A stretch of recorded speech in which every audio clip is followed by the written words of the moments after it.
Good morning friends.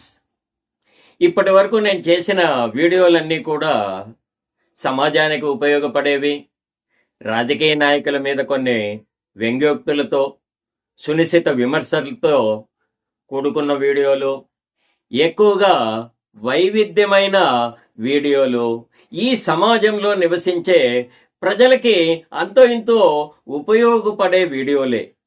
అందుకే నా ఛానల్ను సాధ్యమైనంత మంది సబ్స్క్రైబ్ చేసుకొని నన్ను మరింత ప్రోత్సహించి ఆదరిస్తే ఇలాంటి సమాజానికి ఉపయోగపడే, సమాజంలో జరుగుతున్న దుష్పరిణామాల గురించి ఇంకా మరింత ఉత్సాహంగా నేను వీడియోలను తయారు చేసి మీకు అందించడానికి నన్ను ప్రోత్సహించిన వారు అవుతారు.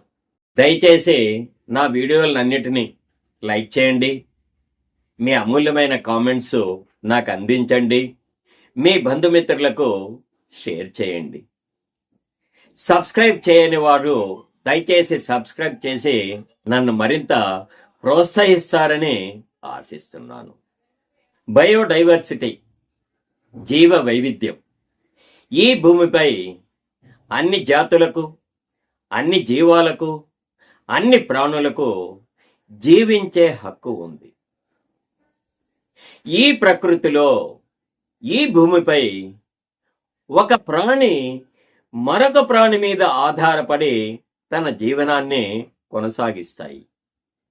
అప్పుడే ప్రకృతి సమతౌల్యాన్ని కలిగి ఉంటుంది. ఈ సమతౌల్యత ఉన్నప్పుడే వాతావరణము స్థిరంగా ఉంటుంది. భూమిపై నివసించే అన్ని ప్రాణులకు స్వచ్ఛమైన నీరు, గాలి, ఆహార భద్రత మొదలైనవన్నీ లభిస్తాయి. కానీ మానవ తప్పిదాల కారణంగా, మానవుని దురాశ ఫలితంగా ఈ జీవ వైవిధ్యం ముప్పులో ఉంది. ఈ జీవ వైవిధ్యానికి నష్టం కలుగుతోంది. ప్రస్తుతము మన రాష్ట్రంలో గత కొన్ని రోజులుగా జరుగుతున్న సంఘటనలను గమనిస్తే ప్రకృతిలో ఉన్న ఈ సమతౌల్యత దెబ్బతిందేమో అనే అనుమానాలు కలుగుతున్నాయి. గత కొన్ని రోజులుగా ప్రతిరోజు వార్తలు వింటూనే ఉన్నాము. రాష్ట్రంలోని అనేక ప్రాంతాలలో అడవులలో నివసించే జంతువులు మనుషులపై, ముఖ్యంగా పశువులు, ఆవులపై దాడులు చేస్తున్నాయి, జనావాసాల్లోకి చొరబడుతున్నాయి అని గత కొన్ని రోజులుగా ఈ వార్తలు మనము పేపర్లో చదువుతున్నాము, టీవీల్లో ఆ వార్తలు చూస్తూనే ఉన్నాము. అడవులలో ఉండవలసిన పులులు మనుషులపై, గ్రామాలపై దాడులు చేస్తున్నాయి. పంట పొలాలపై దాడులు చేస్తూ ఆవులను, దూడలను హతమారుస్తున్నాయి. జన ఆవాసాలలోకి చొరబడుతున్నాయి. ప్రజలు అమ్మో పులి అంటుంటే అడవి జంతువులు బాబోయ్ మనిషి అని వాపోతున్నాయి. ఈ మధ్యన తూర్పుగోదావరి జిల్లాలోని అనేక ప్రాంతాల్లో, కాకినాడలోని రాజబొమ్మంగి, ప్రత్తిపాడు నియోజకవర్గంలో కానీ, నంద్యాల జిల్లాలోని అహోబిలంలో పులులు దాడులు చేస్తున్నాయి అని వార్తలు వస్తున్నాయి.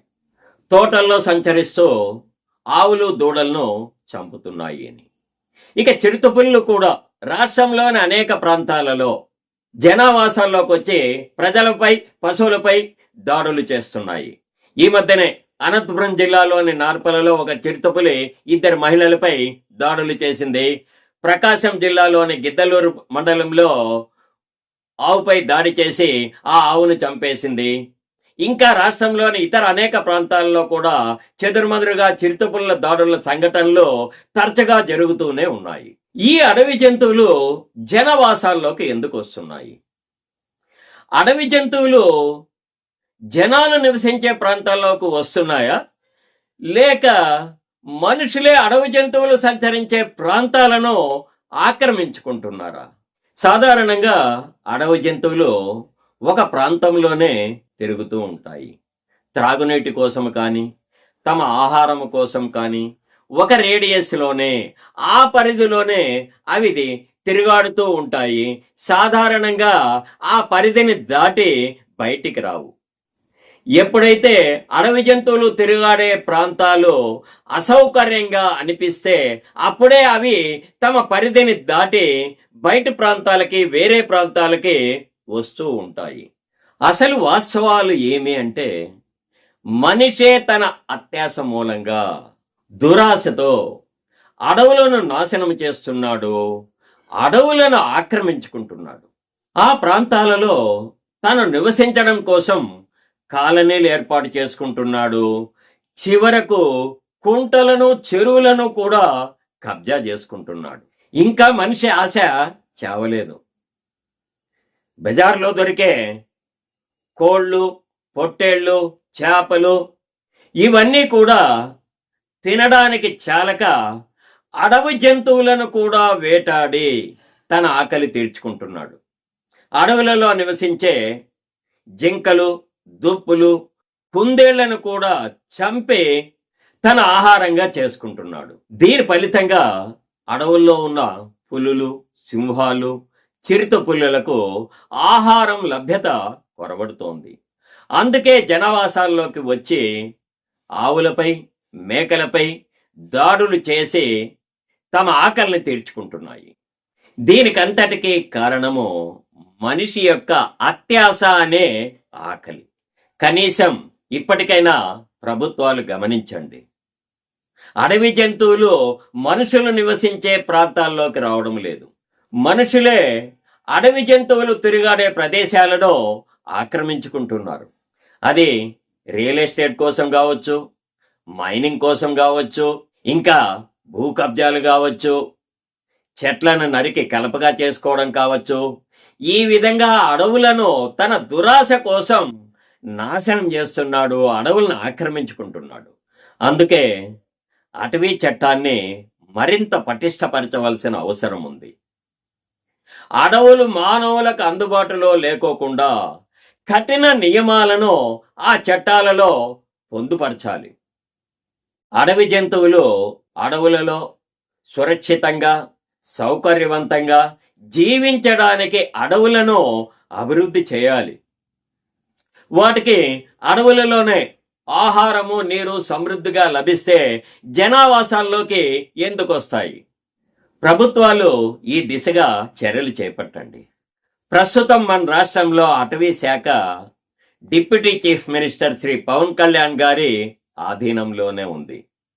ఆయన స్వతహాగా నిజాయితీ, నిబద్ధత కలిగిన వ్యక్తి. తన శాఖకు పరిపూర్ణ న్యాయం చేయాలనే పట్టుదల కలిగిన వ్యక్తి. అందుకే పవన్ కళ్యాణ్ గారి హయాంలోనే అడవులను అభివృద్ధి చేయడానికి, అడవులను సంరక్షించడానికి దీర్ఘకాల ప్రణాళికలను రూపొందించండి. ప్రస్తుతమైతే ఉప ముఖ్యమంత్రి శ్రీ పవన్ కళ్యాణ్ గారు ఈ మానవ వన్యప్రాణుల సంఘర్షణను నివారించడానికి ప్రాజెక్ట్ హనుమాన్ ప్రారంభించినందుకు చాలా సంతోషము. ఈ సందర్భంగా ఆయనకు నా ప్రత్యేక అభినందనలు.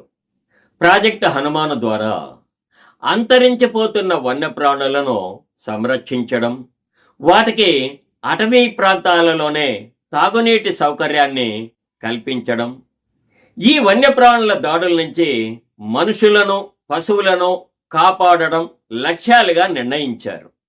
ప్రాజెక్ట్ హనుమాన్ ద్వారా అటవీ శాఖ సిబ్బందికి వాహనాలు, అంబులెన్సులు, ఇంకా ఇతర మౌలిక సదుపాయాలు కల్పించడానికి ప్రత్యేకంగా నిధులను కూడా కేటాయిస్తున్నారు. అడవులను అభివృద్ధి చేయడానికి ప్రత్యేకంగా నిధులను కూడా సమకూరుస్తున్నారు.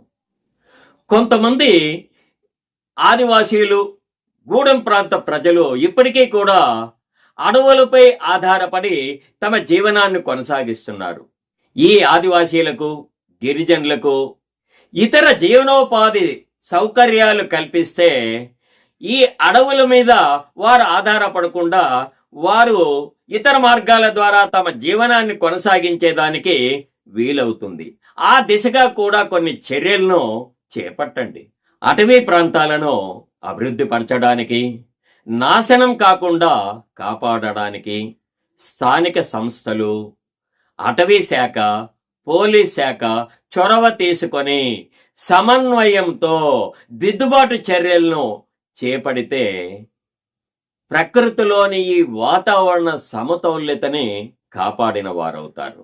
నశించిపోతున్న బయోడైవర్సిటీ, జీవ వైవిధ్యాన్ని మళ్ళీ తిరిగి సాధించిన వారవుతారు. ముఖ్యంగా అటవీ ప్రాంతాలపై ఈ కుస్థిత దురాశాపరులైన కొందరు రాజకీయ నాయకుల చెడు దృష్టి పడకుండా కాపాడాలి. ఈ విషయంలో ఈ ప్రకృతిలో నివసించే ప్రజలే నడుం బిగించాలి. ఆ ప్రజలే అడవులను కాపాడడానికి తమ వంతు కృషి చేయాలి. నమస్తే ఫ్రెండ్స్, నా ఈ వీడియో మీకు నచ్చినట్లయితే లైక్ చేయండి, కామెంట్ చేయండి, మీ బంధుమిత్రులకు షేర్ చేయండి. ఇంతవరకు నా ఛానల్ని సబ్స్క్రైబ్ చేయకుండా ఉంటే సబ్స్క్రైబ్ చేసి నన్ను మరింత ప్రోత్సహిస్తారని ఆశిస్తున్నాను. ఇలాంటి వైవిధ్యమైన వీడియోలతో మళ్ళీ మీ ముందుకు వస్తాను.